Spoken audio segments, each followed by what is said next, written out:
ಭೀಮನ ಪ್ರತಿಜ್ಞೆ. ಆತನ ಪ್ರತಿಜ್ಞೆ ಇದು. ಕುಳಿತುಕೋ ದಾಸ, ಕುಳಿತುಕೋ.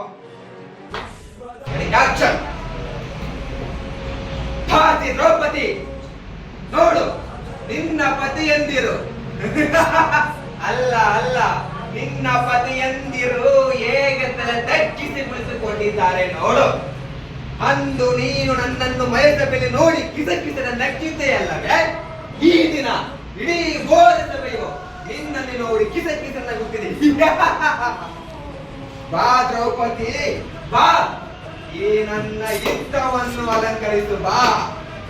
ಎಲವ ದುರ್ಯೋಧನ, ಹಸ್ತಿನಾಪುರದ ಯುವರಾಜನೆಂಬ ಗರ್ವದಿಂದ ಹಸ್ತಿನಾಪುರದ ಗುರುವದೆಯಾದ ದ್ರೌಪದಿಯನ್ನು ನಿನ್ನ ತೊಡೆ ಮೇಲೆ ಕುಳಿತುಕೋ ಅಂದಿದ್ದಕ್ಕಾಗಿ ನಿನ್ನ ತೊಡೆಯನ್ನು ಮುರಿದು ನಿನ್ನ ಪ್ರಾಣವನ್ನು ತೆಗೆಯುವೆ.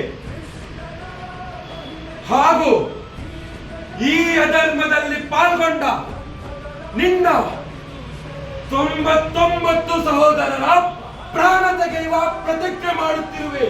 ಇದು ದಾಸ ಪ್ರತಿಜ್ಞೆ. ಕುಳಿತುಕೋ ದಾಸ, ಕುಳಿತುಕೋ. ನೀನು ನನ್ನ ದಾಸ.